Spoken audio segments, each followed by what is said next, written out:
할렐루야.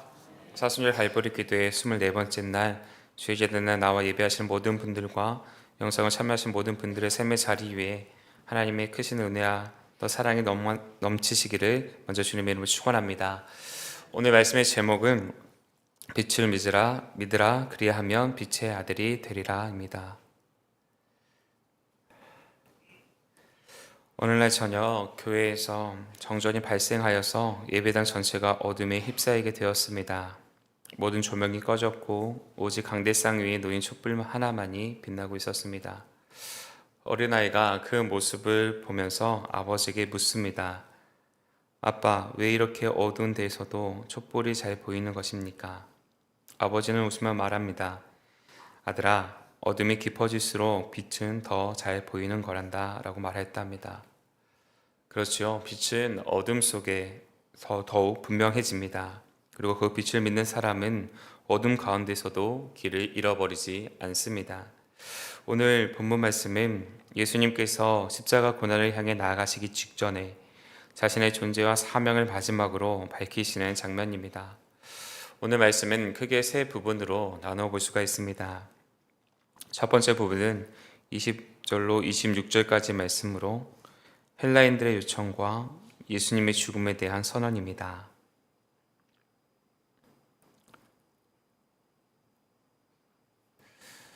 두 번째 부분은 27절로 30절까지 말씀으로 예수님의 십자가를 향한 결단과 하늘의 음성입니다.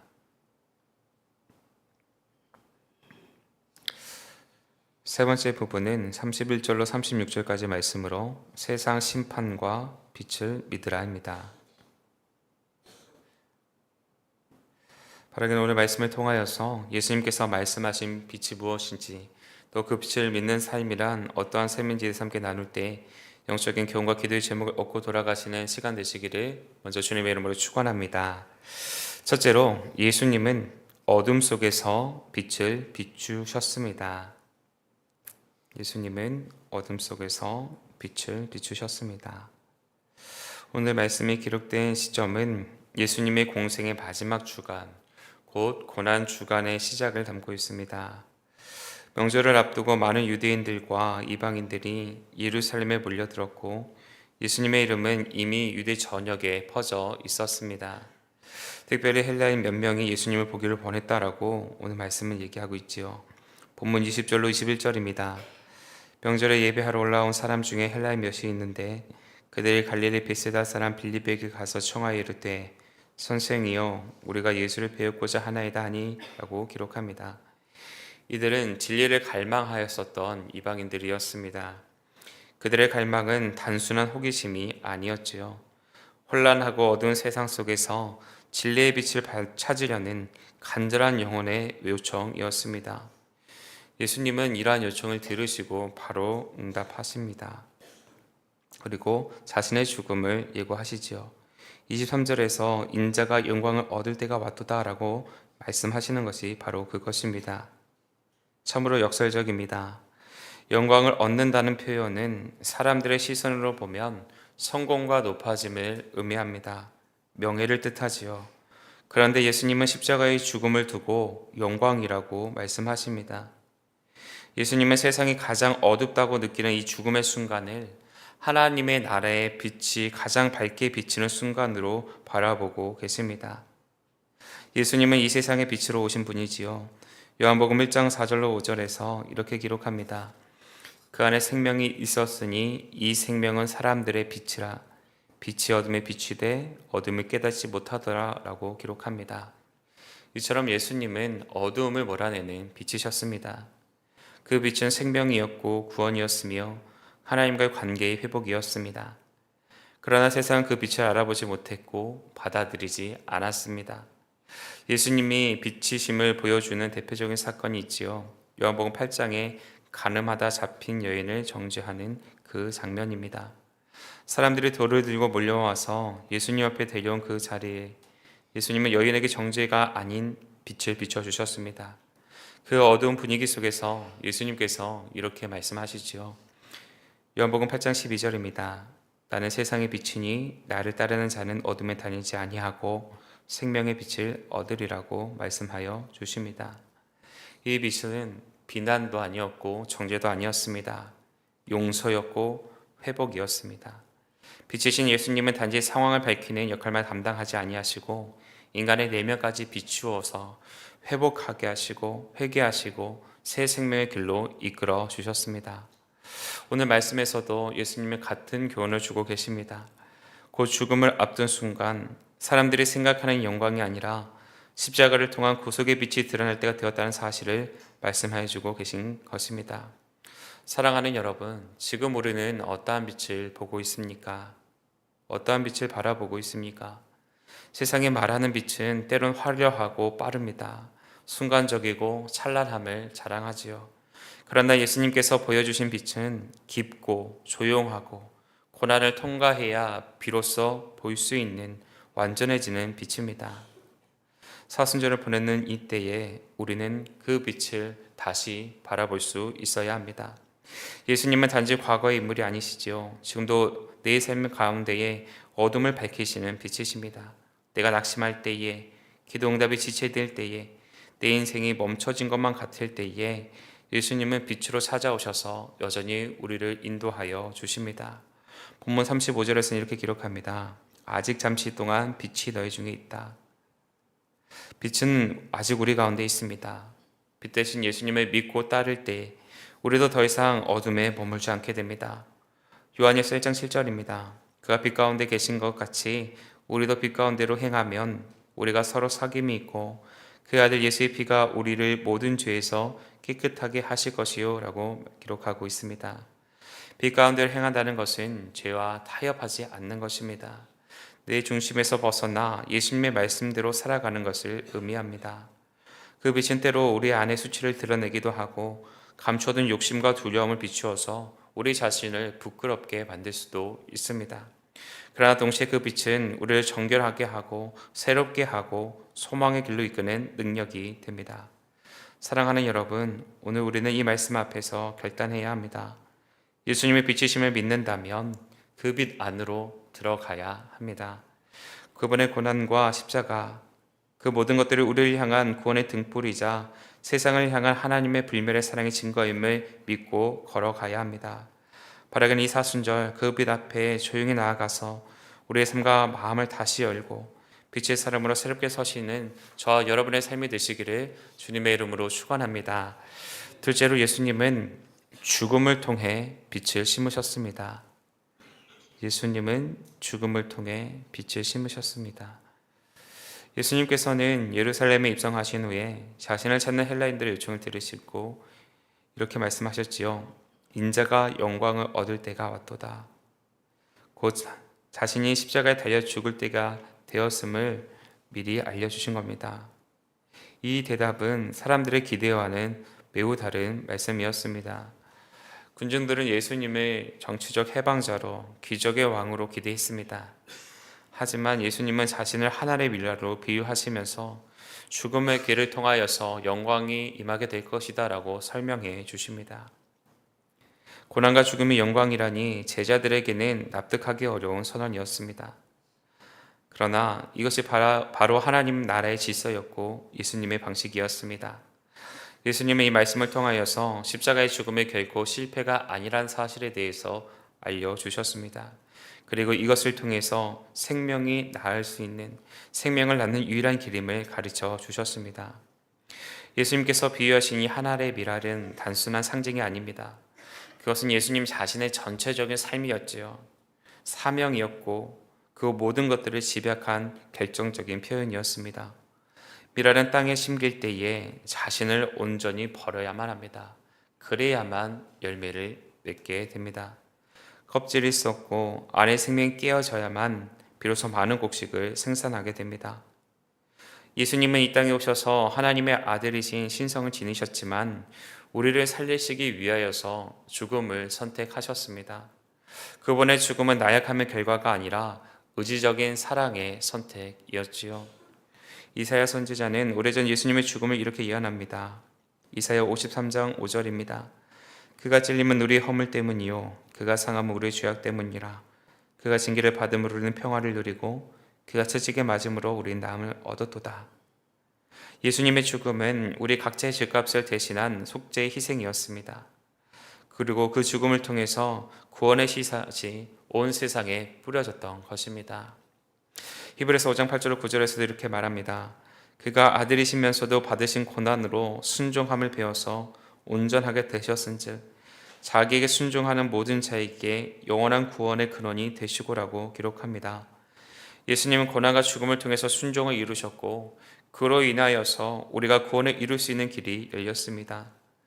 예수님은 빛이셨지만 십자가라는 어둠 속으로 스스로 들어가심을 통하여서 우리의 영혼에 그 빛을 심어 주셨습니다. 사랑하는 여러분, 예수님의 죽음은 단지 고통의 상징이 아니라 생명의 씨앗이 되어 나를 살리신 은혜의 시작점입니다.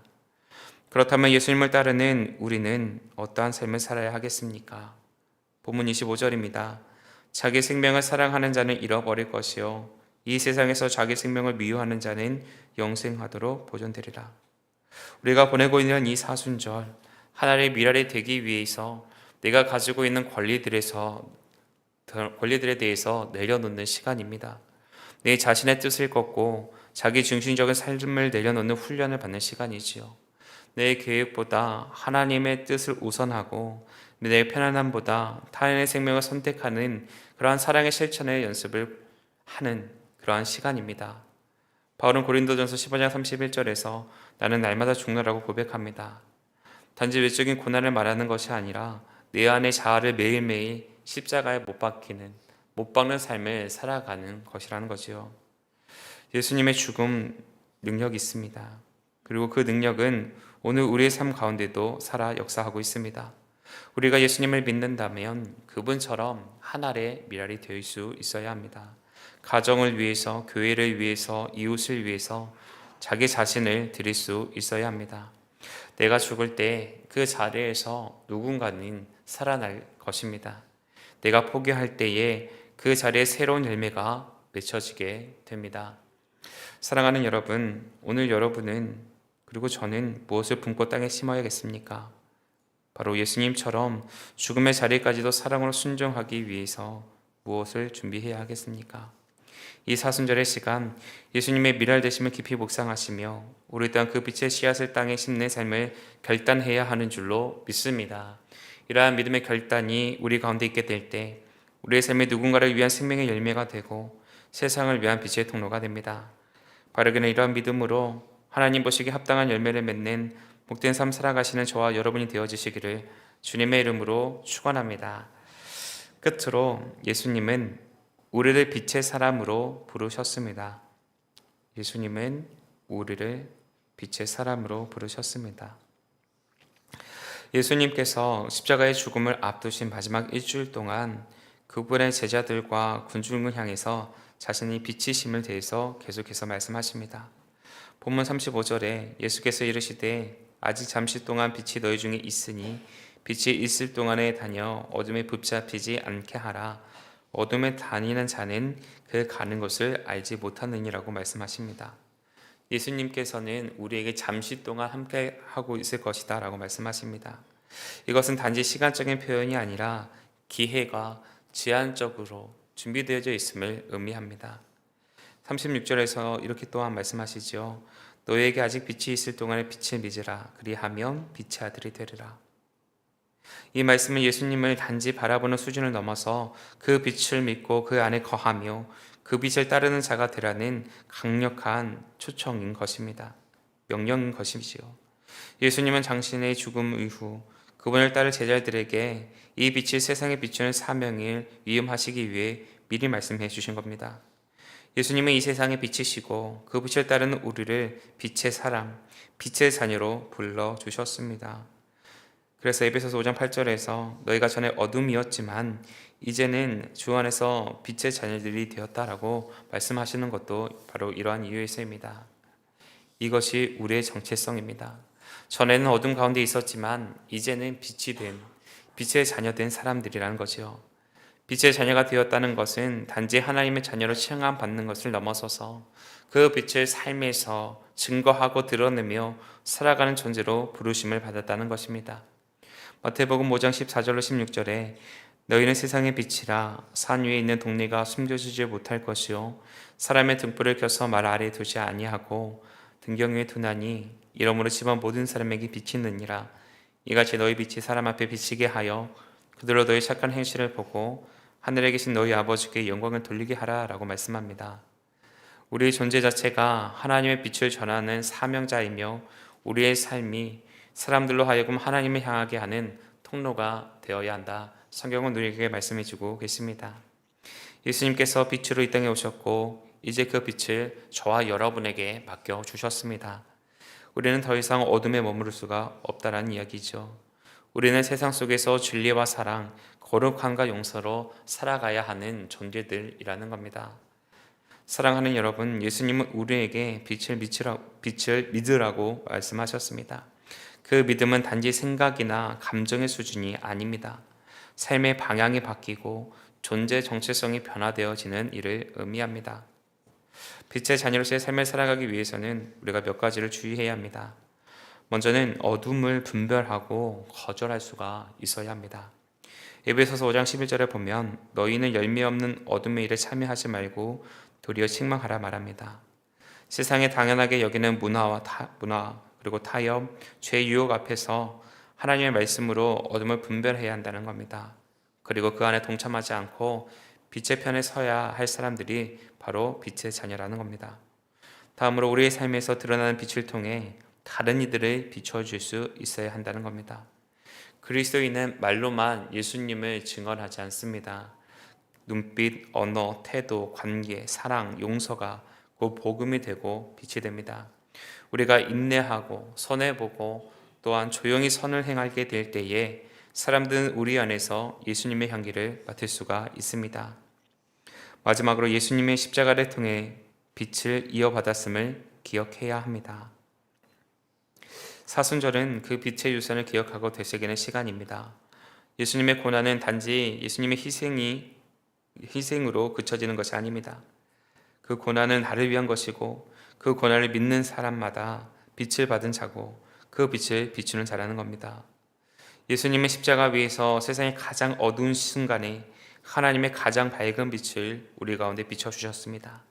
그 빛이 내 마음에도 임했고 이제는 내 삶을 통해서 다른 사람들에게도 흘러가야 합니다.